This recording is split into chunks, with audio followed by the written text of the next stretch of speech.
Students problem solve करेंगे second equation of motion से related.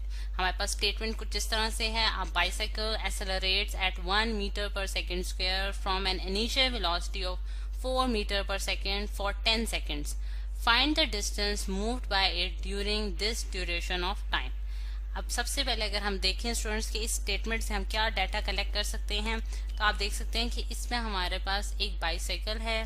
Bicycle ले आते हैं हम, यहाँ एक छोटी सी बाइसाइकिल आ गई हमारे पास, ये ठीक है स्टूडेंट्स। अब बाइसाइकिल जो है वो क्या कर रही है, एक्सेलरेट कर रही है 1 मीटर पर सेकेंड स्क्वायर से, ठीक है। यानी कि आपके पास इस केस में जो ए है, यहाँ मैं डाटा लिखने जा रही हूँ, ठीक है।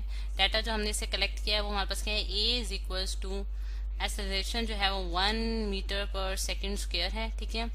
और यानी कि एक्सेलरेशन हमारे पास क्या होती है students, rate of change of velocity, ठीक है। और उस टाइम उसकी इनिशियल वेलोसिटी क्या थी, यानी कि वी आई इनिशियल वेलोसिटी जो है वो हमारे पास कितनी है, 4 मीटर्स पर सेकेंड है, ठीक है। और ये कब तक रही है 4 मीटर पर सेकेंड, 10 सेकेंड्स तक, यानी कि 10 सेकेंड्स तक जो है आप देख सकते हैं 10 सेकेंड्स तक जो है वो बॉडी जो है वो initial velocity 4 metre per second for 10 seconds. और हमने फाइंड आउट क्या करना है स्टूडेंट्स कि find the distance moved by it during this interval of time. यानी कि ये जो इंटरवल ऑफ टाइम है, यानी कि आपने 10 सेकेंड्स तक अपनी स्टॉप वॉच पे देखा है कि जब 10 सेकेंड्स हुए हैं और उसके बाद इनिशियल वेलोसिटी इतनी थी और वो इस एक्सेलरेशन के साथ जो है वो उसमें इंक्रीज आ रहा है, तो आपने ये बताना है कि उसने कितना डिस्टेंस जो है वो ट्रेवल किया होगा, यानी कि कितना डिस्टेंस वो मूव की होगी बॉडी, यानी कि बाइसाइकिल ने कितना डिस्टेंस जो है वो ट्रेवल किया। अब अगर आप देखें स्टूडेंट्स कि हमारे पास यहाँ जो है हम देख सकते हैं कि एक्सेलरेशन जो है वो यूनिफॉर्म एक्सेलरेशन है, यानी कि आपकी जो बाइसाइकिल है वो 1 मीटर पर सेकेंड की एक्सेलरेशन यूनिफॉर्म एक्सेलरेशन से जो है वो मूव कर रही है। यानी कि ईच इंटरवल में अगर आप इसका वेलोसिटी टाइम ग्राफ देखें, क्योंकि हमें वेलोसिटी टाइम ग्राफ क्या बताता है स्टूडेंट्स, हमें एक्सेलरेशन बताता है, तो हम ये देखते हैं कि इसकी जो एक्सेलरेशन है वो यूनिफॉर्मली इंक्रीज हो रही है with 1 metre per second square से, ठीक। और हर पॉइंट पे यानी कि बॉडी जो है उसकी वेलोसिटी में जो चेंज आ रहा है वो एक रेगुलर इंटरवल से उसका चेंज आ रहा है, यानी कि वो एक खास पैटर्न के मुताबिक जो है उसमें इंक्रीज आ रहा है, ठीक।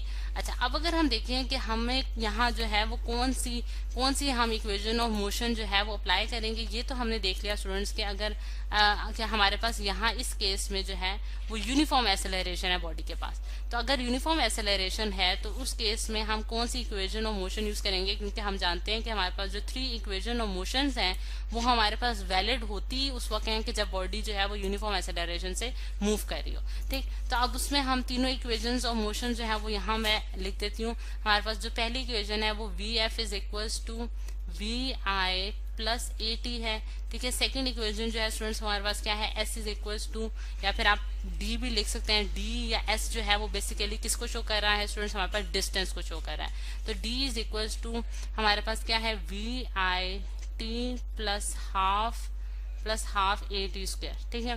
ये हमारे पास सेकेंड इक्वेशन ऑफ मोशन आ गया। और थर्ड इक्वेशन जो है वो हमारे पास क्या है, वी एफ का स्क्वायर माइनस वी आई का square is equals to 2DA, ठीक है। डी हमारे पास अगेन यहाँ डिस्टेंस है और ए स्टूडेंट्स हमारे पास एक्सेलरेशन की वैल्यू है। अब अगर देखें हम स्टूडेंट्स के हमारे पास जो ये 3 हमारे पास इक्वेशन है और ये हमने डाटा कलेक्ट किया अपनी स्टेटमेंट से, तो हम देख सकते हैं कि मैं इन तीनों में से कौन सी इक्वेशन जो है वो यूज कर सकती हूँ। अगर मैं थर्ड इक्वेशन को देखूँ स्टूडेंट्स तो मुझे फाइनल वेलोसिटी नहीं मालूम, यानी कि मुझे इस स्टेटमेंट में फाइनल वेलोसिटी नहीं मालूम इस बाइसाइकिल की, तो इस वजह से मैं थर्ड इक्वेशन नहीं यूज कर सकती।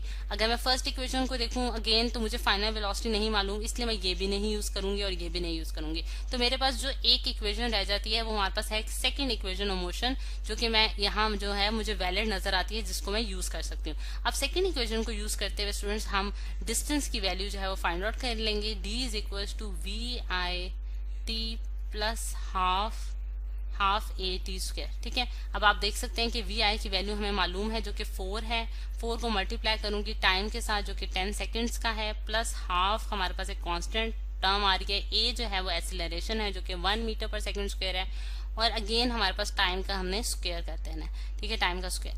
अब अगर आप देखें इसको मैं सॉल्व कर लूँ तो हमारे पास क्या आंसर आता है स्टूडेंट्स, यहाँ आप देख सकते हैं कि हम इसमें 40 आ जाएगा, 4 इंटू 10 हमारे पास 40 प्लस, और इसको सॉल्व करूँ 1/2 इंटू 100 आ जाएगा, 10 का स्क्वायर 100 होता है, और जब मैं इसको सॉल्व करती हूँ तो मेरे पास क्या आता है 40 + 50 जो कि हमारे पास किसके बराबर आ जाएगा 90 के बराबर आ जाएगा, यानी कि 90 मीटर्स। तो मेरे पास स्टूडेंट्स हमने फाइंड आउट कर लिया कि हमारे पास डी जो है वो हमारे पास कितना आया है 90 मीटर्स का डिस्टेंस जो है वो बॉडी ट्रेवल करेगी आफ्टर 10 सेकेंड्स।